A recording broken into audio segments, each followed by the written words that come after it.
Hi, y'all. Welcome back to another episode in our Post-Roe World series.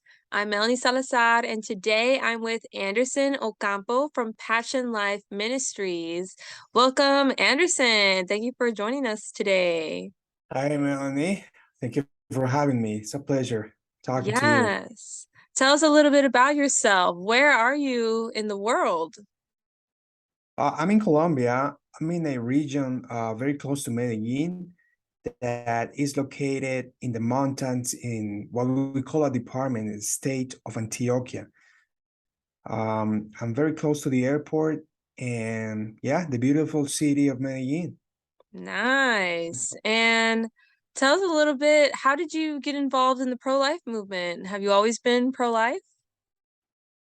That's a really good question. I believe I have always been pro-life. Um, I not always have an understanding of what it means or using, the words pro-life, pro-choice, and so on. But I always had, as I grew up since I was a kid, I always had that sensation, that feeling, that curiosity of, the meaning of life, the reason, my purpose in life, etc. Because as it turns out, I was born at the 10th month. Okay. Back 1995, I was born the 10th month. I was scheduled to be delivered on August the 29th, and I happened to be born in September the 22nd. So there was a lot of problems around it. The doctors weren't positive. My mom had the courage to tell me this story when I was a teenager. She tells me that there was no hope. The doctors, they weren't very positive. And so um, they baptized me because they knew I was going to die. And so they called me George. And she tells me that a certain woman that she never saw again came to the hospital and prayed for her. And then, here I am. And then my name is Anderson now. Wow. So that's since she told me that story, I kind of started connecting the dots and making sense of, struggles in my life, like my search for meaning or identity. And so back in 2018, when I was working at a Bible school here in Medellin, I happened to work with the Passion Life's president, the Reverend John Answer, and we spent a week teaching on bioethics, biblical bioethics, which is basically the four questions that Passion Life has been teaching for years throughout many countries. So that class really hit me, transforming impact in my life. And I think since then I became like more active in the pro-life side of things. Wow, that's amazing. So, were the doctors thinking you were going to be a stillborn baby? Was that the problem? Yeah, I think that was it. They, they they they didn't think I was going to make it. So I was in the hospital, in the children's hospital, and my mom came. She went back home, and she had to come back and forth to nurse me. But yeah, it was serious. So Yeah. I think I would make it. Yeah. Yeah.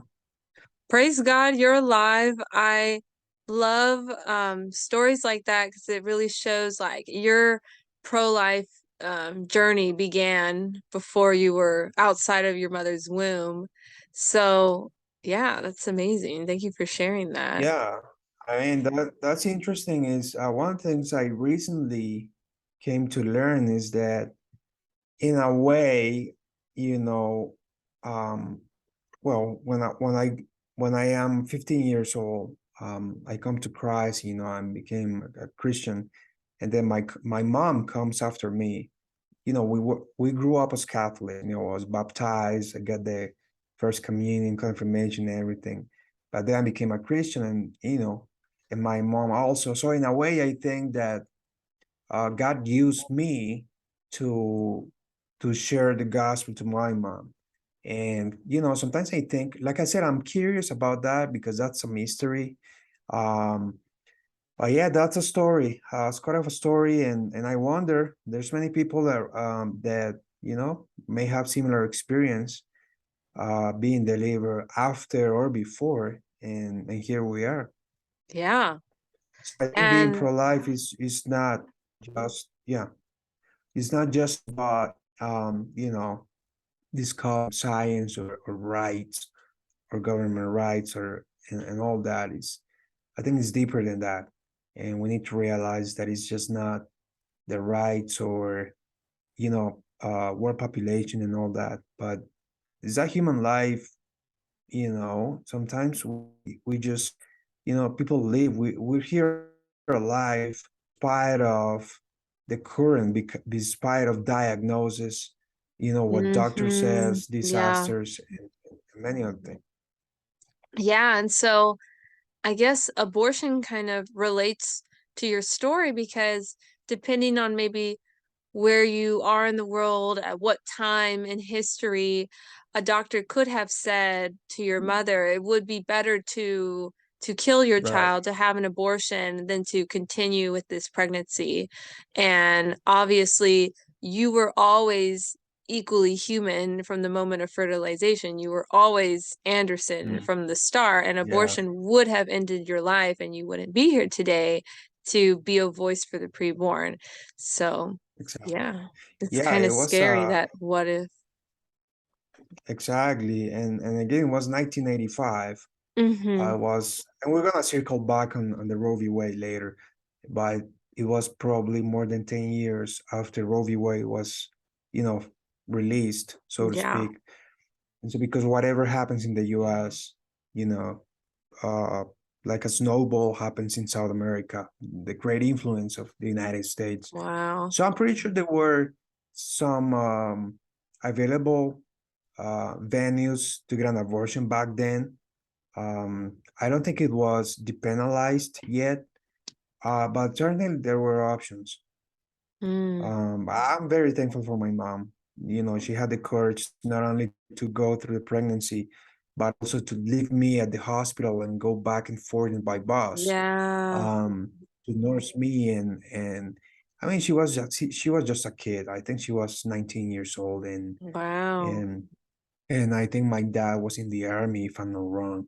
So I mean, I appreciate my mom for that, and I think I'm eternally thankful that she had the courage to, in a way, give her life so that I can live. Yeah. That is a very powerful example of how women are strong Mm, and that we can be mothers, that we can, it's not easy. It sounds like that was a really difficult and trying time, but she did it.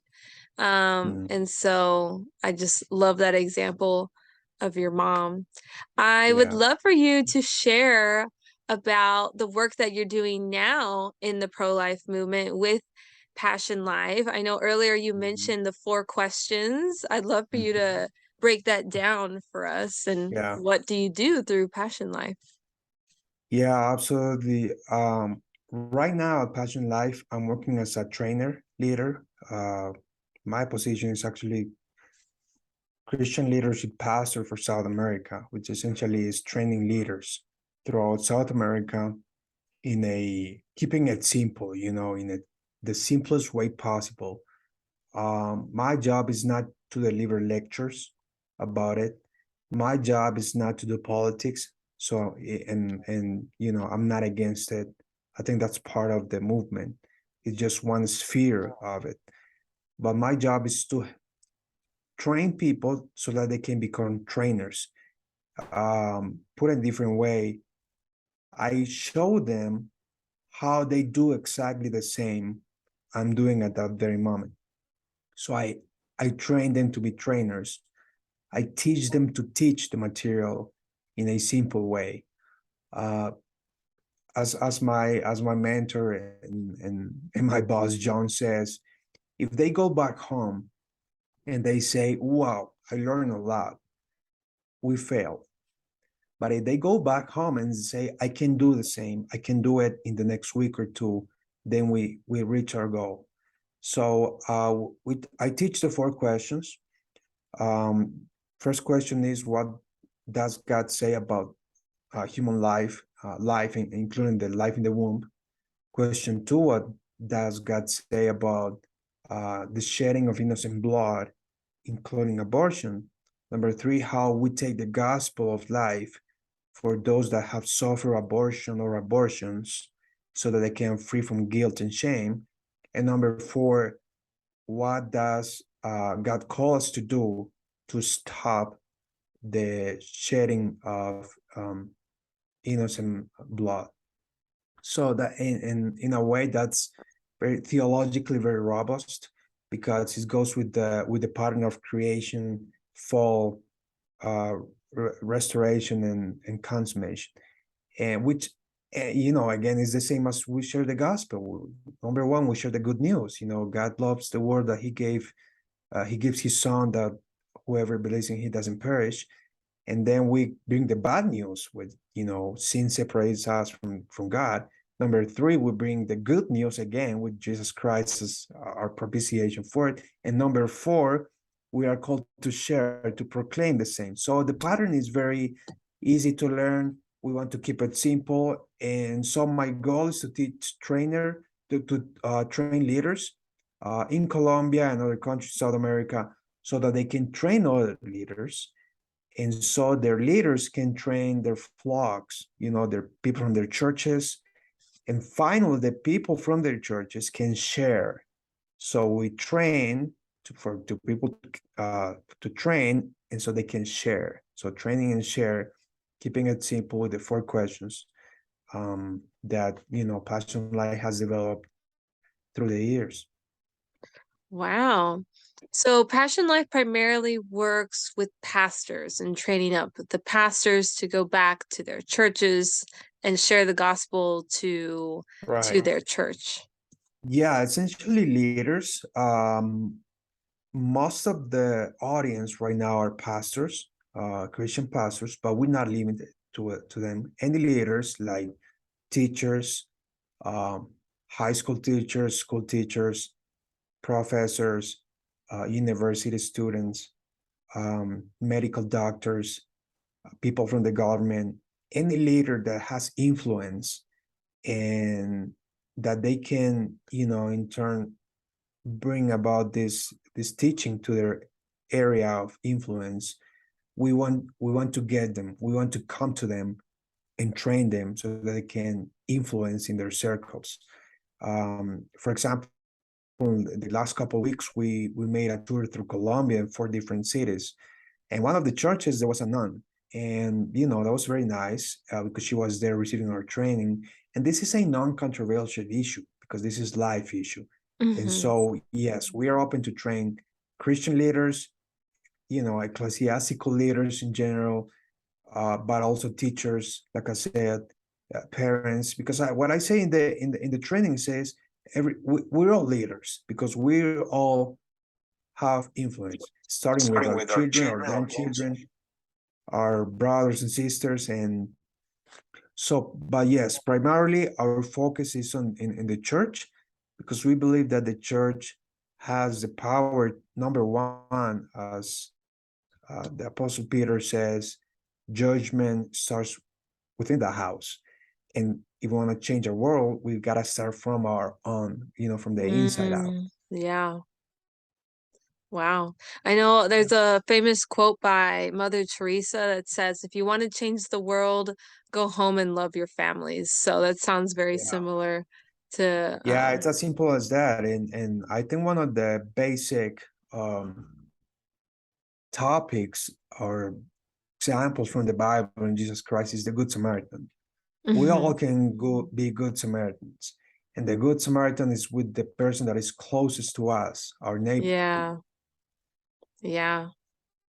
Yeah. Okay. I want to see if I got the 4 questions right. So I think the first one Okay. is what does the Bible say about life? What does God say about life, including Okay. life in the womb? Okay. What does the Bible say about the shedding of innocent blood? including abortion. Okay. Yeah. And then what does the Bible say about forgiveness? Yes, and being free from the guilt and shame Okay.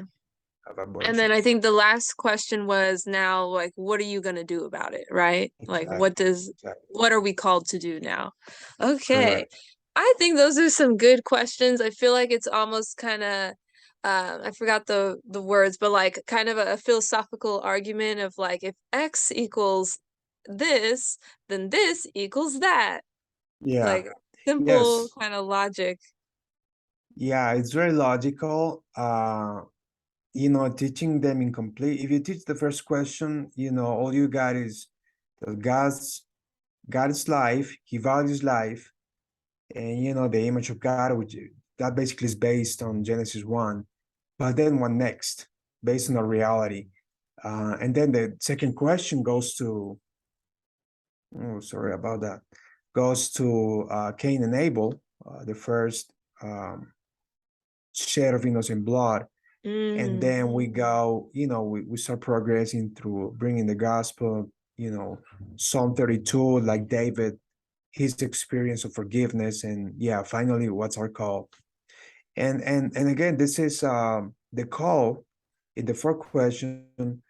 We and throughout the fourth question, we don't limit to the Bible. We use the Bible. We also use science, because mm, science confirms nice. what the Bible says Yes. about life, including life in the womb.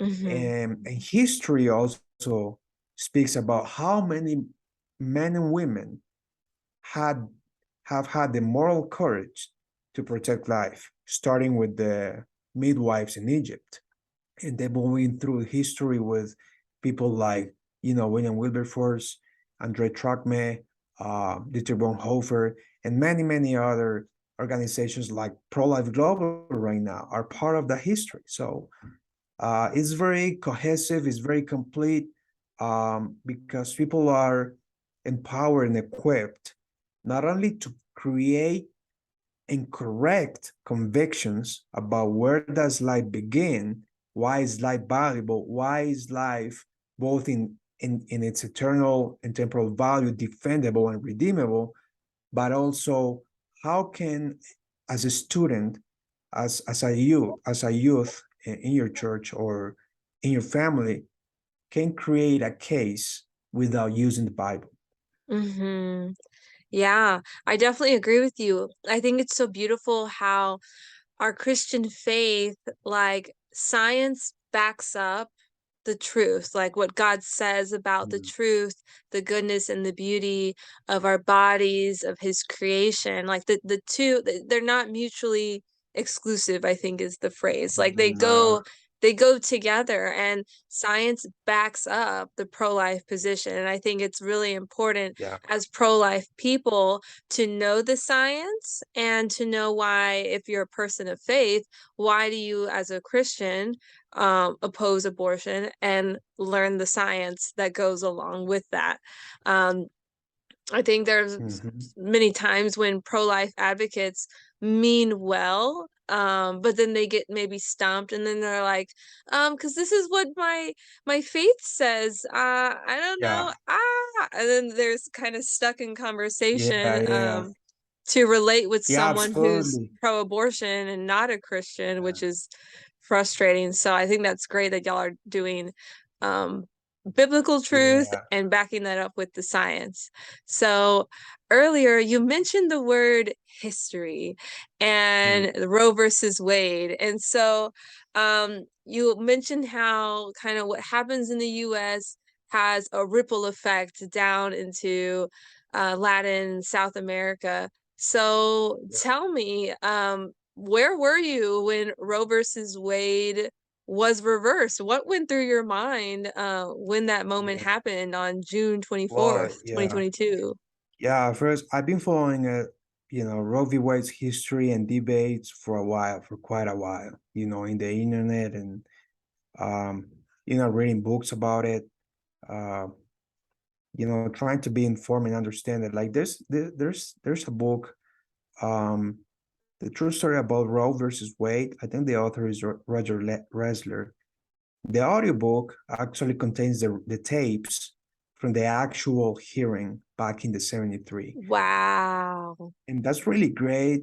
And the conclusion, the main thing of that book is the compelling interest for the US attorneys and constitution is when does life become viable, you know? So that word, the compelling interest, is very, very important.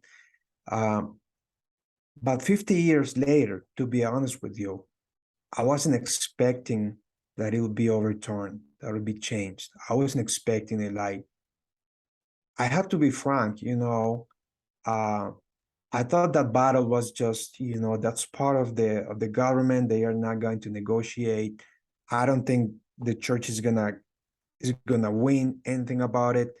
Um, I was more like, the battle it's a moral battle, and it's up to the churches and believers to change, to get an understanding, and whatever the law says, if we just don't use them, we're gonna have a culture of life eventually. So it took me off guard. I was very, very surprised. I didn't think that was gonna happen. It was 50 years later, Yeah. and when I go back to some of my books that talk about that, and some of those authors already passed away, I wonder, uh, we are seeing what they expected, what they wanted to Yeah. see about this Mm-hmm. law. So, in that sense, I think that because it wasn't expected, because it was 50 years later, and because I think in my country right now, we are having these hot debates about it, I think like never before, actually. It is encouraging for the pro-life movement to keep moving forward, to Mm-hmm. get faith, to keep mobilizing, because it says, I think it sends a message, and the message is Yeah. it is possible. It Yes, is possible. absolutely. And I wish I could say, oh, I had 100% certainty that Roe was going to be overturned, but I kind of felt similar to you. I didn't know what was going to happen. I remember Mm, um in 2020 door knocking to encourage people to vote pro-life first and working really hard to keep a pro-life president in office who would support yeah, the protection of the preborn. And then we lost. It was a major, loss. And yeah, there were a lot of people who thought God's not going to let us go down like that. And I just remember that feeling of knowing all the hard work I had done and then seeing like, well, for whatever yeah, reason, God has it this way. Okay, Jesus, I trust in you. And so because of that, and I remember we were also doing a lot of door knocking to so we lost the presidency, but then the pro-life movement did a lot of door knocking to maintain a pro-life majority in the Senate. So then we did a lot of door yes, knocking there, and then we lost the Senate, yeah, or we lost the state we were trying to maintain to have the majority. And so again, to relate to Roe versus Wade, I kind of was like, will it happen? I don't yeah. I mean, know. it's I want it to happen, but if it doesn't happen, I'm not gonna be surprised. I'm just gonna get right back to work. Um, and I got to be mm, outside of the Supreme Court the moment the opinion was released, and I just wow. remember the cheers and the uproar and the tears, and I remember just like screaming with Yeah, I joy just can't and imagine. like relief of it happened, it Yeah. actually happened, and lives are going to be protected. um so tell me a bit, how has since the overturning of Roe maybe impacted your pro-life work in Latin America, specifically in Colombia? Has that impacted your momentum at all? You Mhm. used that word earlier. Yeah. You know, I'll tell us a very, very brief story. Um, Maybe a month ago, I was one of my workmates in a previous job, and he's got a PhD. He's a doctor. I don't remember in what, but he's a doctor. And then we were talking about the issue, and he said, "You know what? I don't like the United States. They're all constantly about these debates and talking about abortion. I don't know why. Just let people do whatever they want." And then I replied to him, "Do you know what is abortion? What does it entails?" And he said, "Well, it's up to the women. It's up to the people. The government shouldn't regulate anything." Then I said, "Okay, I'll think about it. When does life, human life begin? Do you know that the DNA is already printed at fertilization, at conception? Do you know that after a few weeks there's a heartbeat?" And I had this little you know fetus models, fetal models that we use, and I showed him, "Do you know this is a 12-week baby?" And he said, "And do you know that some uh, pro-abortion advocates or some this is a great business that sometimes they traffic with the body parts?" And he said, "Wow, I didn't know all that. I just thought it was about rights and just leave people alone." Well, it's not. There's life's at stake here. This is really a life issue. This involves women, involves men. There's a life that is a different body to the women. So, long story short, I had a very interesting conversation. And what I learned is that people don't really know what's abortion about. People don't really consider whether the life inside is a human being, not just a potential, not just a blob. Yeah. People don't even think about it. So um, some people don't really know, and get the consequences or the what it entails. This Roe v. Wade for South America is just an example. The United States sets an example for many, many things, and abortion is one of them. So, yeah, back to your question, I think that for the secular people, some don't care, as far as I have seen. Some don't really care, and some think just is just about rights because they are taught in school or college that there's no life. They don't even consider that's a human life. But for Christians, they are now turning back their heads to scripture and science and really Yeah. reconsidering their conviction. Is really alive there.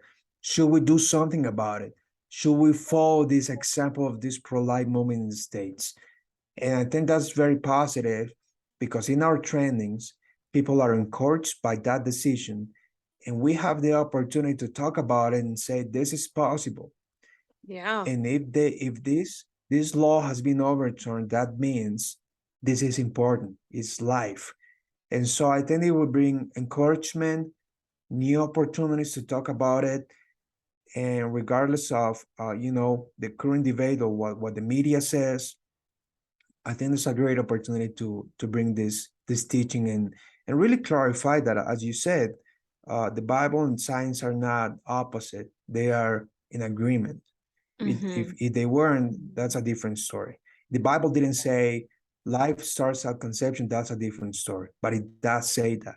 If science doesn't say life starts, at the third month or fourth month, that's a different story, but it doesn't. Mm-hmm.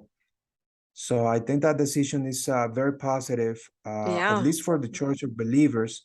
That one, it is possible, and two, we can keep moving, talking about it freely and re-educating our minds. Yeah. It's causing people to have to think twice, possibly about Sadly, why am I in support of abortion and as a Christian, why am I pro-life? Maybe I should look into this a bit more. Can you paint the picture for me of what does the pro-life versus pro-abortion battle kind of look like in Colombia and Latin America that you're fighting in that part of the world? yeah. Well, as you might, it might not be surprising to you, the pro-abortion position or pro-choice position, they are essentially the same. Um, the difference is one of them says, let people do it privately. It's your choice. I won't do it, but it's your choice.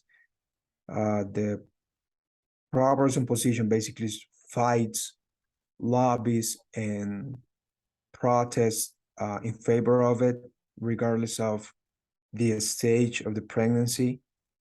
Um, so I think it's very hot. I think in education plays a big role since basic education to high school. It promotes abortion. Um, it teaches only one side of the story. It doesn't teach to or encourage people to protect life, to promote life. It's all about rights. I remember even when I was in school, in high school in 2001, and they would bring and give us condoms. Ugh. So if it was, that many years ago, they would give us condoms. And I remember one teacher, he was supposedly the ethics teacher, and he would say, guys, I will teach you how to use a condom with your mouth. If that happened back No. then, just imagine what happens right now. It's Uh, horrible. besides, besides the basic textbooks for sexual education include gender theory, what's in your mind, what's in your body, and what's in your heart. That's not doesn't necessarily have to match, you know. Yeah. So they teach all that. Education is, I think, the best tool to promote abortion. Then there's politics. Lots of um, Congress people and people in government are pro-abortion. Um, so I think it looks like a big monster. People are Yeah. in favor of it. Um, so I think that's the battle. Um, that's the battle. However, there's a lot of Christians involved in it that have access to government positions, and we're trying to get those people trained as well. Because the problem is that sometimes even being believers, either Catholics or Christians, they don't know that that's a human life. So they are pro-choice. And so they need to re-educate it. It's a matter of worldview. So I think it's right now abortion is depenalized. They moved it, if I'm not wrong, to the 24 week. Um, it's not legal. It's depenalized, which is not the same. Obviously they want to depenalize it. Okay. Can Um, you explain that you difference? know, Because to me, that sounds the same. it's very ambiguous, as Yeah. many other things in our in Colombia. Yeah. It's not It's not depend. depenalized. Like if you get an abortion, if you get a procedure in abortion, you're not committing a crime. But it's not legal to do it. However, you may do it through basically the Planned Parenthood affiliate, which is Pro Familia. It's hard to understand even for me because it's not depenalized. That means you're not going to prison, but it's not legal. That means you cannot do it anyone you want. Is you have to go to Pro Family. I know you're putting that face. That's exactly how I feel because I don't understand That's how so something can be confusing. depenalized and not And and be not legal. illegal. What? Yeah. So they want to make it legal and on demand, obviously. Yeah. And so one of the sad things with the current administration is that one of the women, she's total pro-abortion, and and I don't think that represents the average woman of our country. So I think the battle is in the schools. I think parents need to Yeah. go back into responsibility of their education of their children, at least be aware of what are they being taught and teach them a really a healthy worldview, a Christian worldview of life. And pastors and leaders, they need to come out of the closet, and they Yeah. need to get rid of the fear, because some leaders will think that if they talk about it, they're gonna talk about politics, and it's not talking about politics. The Yeah. Bible speaks about it, science speaks about it, so you should talk about it. And Yeah. so you need to touch every topic. If your beliefs don't affect every sphere of a life, then I think it doesn't matter. Yeah.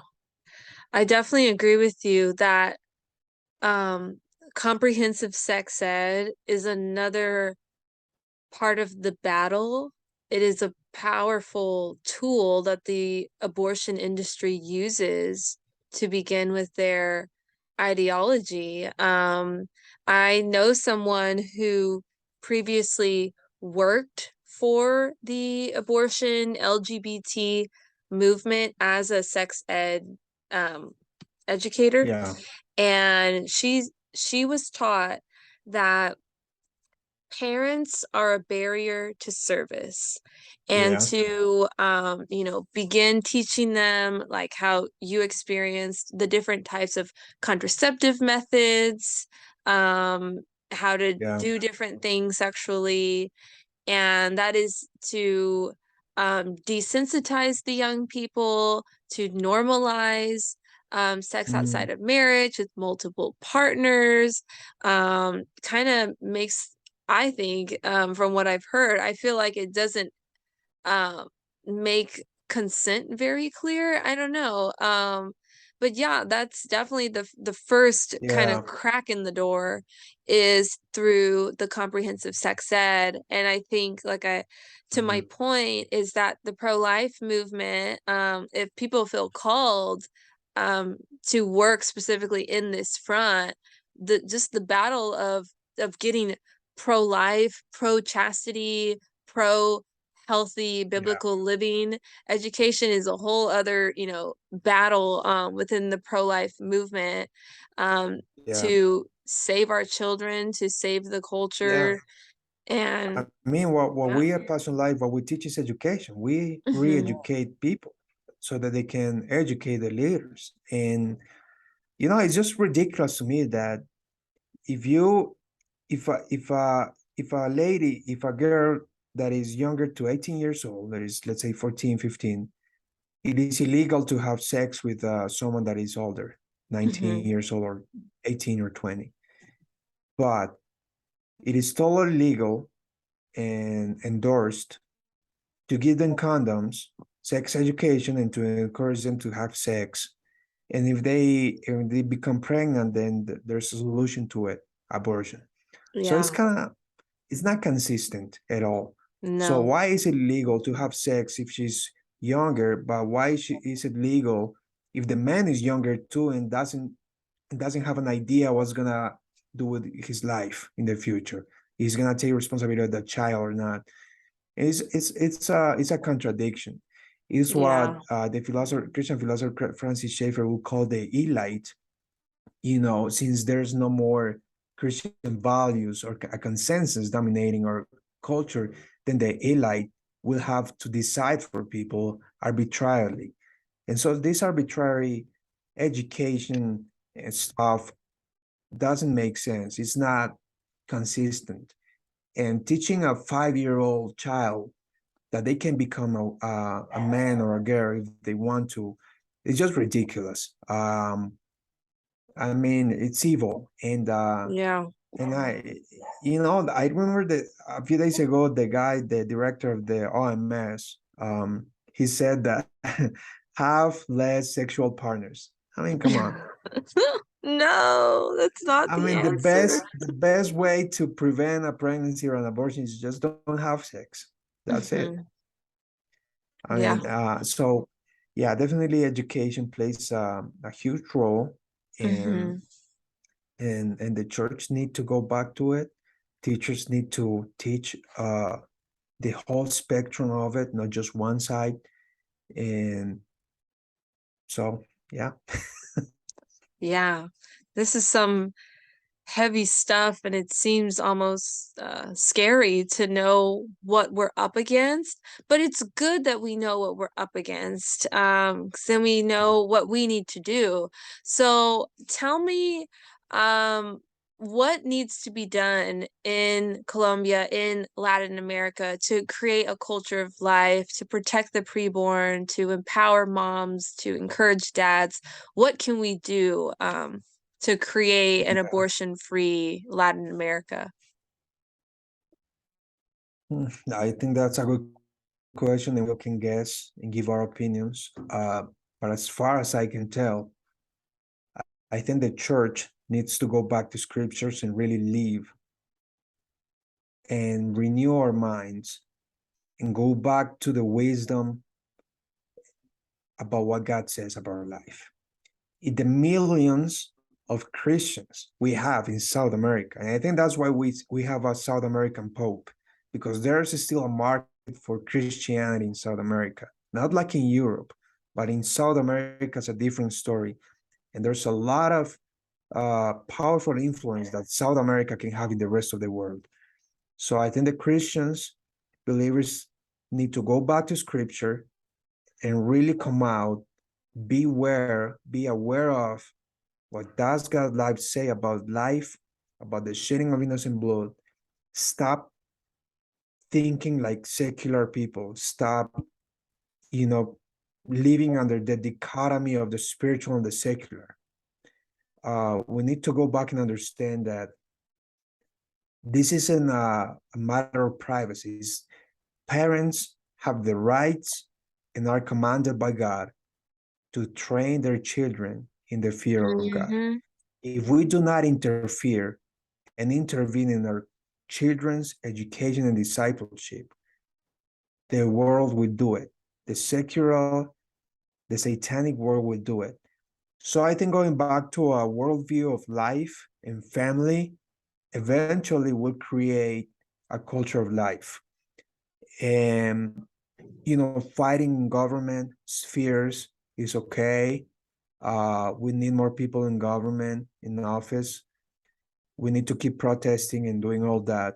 But unless we don't change our worldview, our minds, our hearts about family, about sex, about life, I don't think we will conquer the world as a pro-life, as a culture of life. So, parents need to go back and take the authority, God-given authority of being parents. Mothers need to go back and be mothers, and that's a real power. Being a mother is a real power. I mean, there's no way a man can resist a pregnancy or a delivery. That's real power. There's no way we men can do what a woman does. So I think recovering a worldview of family and education, that it is our responsibility. And I would say another thing. We have to stop that entitlement mentality. The government doesn't owe us anything. We don't have to stop asking the government for rights or stuff. It's our responsibility. We're stewards before God about our families, our bodies, and our resources. So, we can protest to the government for the education they are delivering, or whatever they are planning. But at the end of the day, they are doing it for free. So we are protesting for something they are doing for free, and they are doing for us. So instead of us doing our jobs as parents, you get the point. We need to go back to, I think, recovering a worldview of life, talk about it, train about it, preach about it, and it's not just the government. It's the people. I mean, Yeah. the government can implement the laws. We might not use them. I hope one day we don't have to use the laws they create, because we live different. They can create Mm, whatever the tools. I can have a knife just right here and have the permission to whatever I want with a knife, but I just don't use it. And mhm. that's like the law, but you can have the law there, but we just don't use it. Maybe one day Yeah. we'll have a culture of life that we just don't need to use the weapons of shedding blood. Wow. I That's don't know if a that answers your question. That is a beautiful an analogy or a picture in my mind. I always like to say that we need to change law and change culture, that changing law impacts culture. So if we make Mm, pro-life laws, people then start to think like, oh, I yeah, guess abortion's wrong, and that changes the culture. And then true. culture, who says, actually, we're pro-life, we don't want abortion laws, can impact laws. But I like what you're saying that, you know what? Let's just continue to impact culture no matter what the law says, so that Yeah, even if the law is pro in favor of abortion or against abortion, the culture still is pro-life and anti-abortion. So exactly. that's a Yeah, interesting, I don't know, analogy that I can think of now. yeah. The other day Yeah. I was talking to our friend, and we were talking in post-Christian terms. And I told you, maybe the United States are a post-Christian, I would say, culture, but I would say that at least in Colombia we are a post-Catholic culture, because Catholic has been I think, the greatest influence here. So why do I say this? Because since Christianity is no longer the dominant influence, it still influences, it still has influence, but it's not the dominant. Then people replaced Christian values with the state. So many people Yeah, think that if it is legal, it is morally it is right, good. but Yeah. it's not true. So No. it's if it doesn't if it's legal, it doesn't mean it's morally right. So yeah, that's what I mean when I'm thinking, yeah, let's change our minds, our hearts, let's do what's morally right. Yeah. They can legislate whatever they say is legally right as moral, but it's not. So yeah, just kind of playing with those ideas. Yeah. And earlier you mentioned the word history, and something I want to just say is I feel like it's going to be people like you and I and other fighters from the past, maybe, people who've already have died, who fought for the overturning of Roe versus Wade, or fought for Colombia to be pro-life, and that we may not end up in history books. People may not know our Yeah. names or see our pictures in the history books, but Mm, to think that like we're working towards a future that our grandchildren will be riding off of like the shoulders of our work, yeah, and even if it's not like acknowledged in history books, or even if we only save one life or help one woman in the process of it all, I believe it's all worth it still for the glory of God. And this is true. a definitely a heavy cross to take on, uh, Yeah, the cross for the I agree. preborn and their moms. I agree with you. I think that God sometimes works in mysterious ways and in obscurity. There's many people that have done amazing things, contributing to world's advancement and progress. They are not in books history. Yeah, Um, and you know, at the end of the day, what matters is that we are doing what we think is God's will yeah, to promote life, to going back to the original design. Um, I always remember the midwives in Egypt in Exodus chapter 1 and 2. I wonder, yes. so, years ago I was reading that, and why would Moses write these ladies' women names?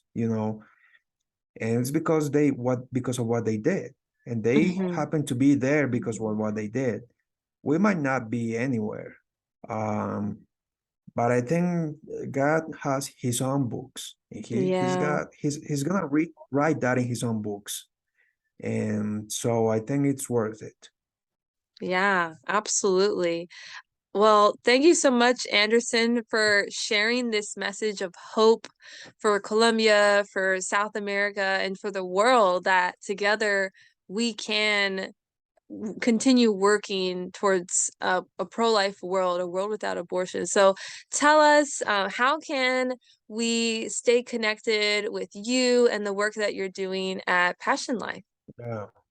Yeah, we have a website and social networks in English. You can go to passionlife.org. I'm gonna share with you the links so that I can put it in the description.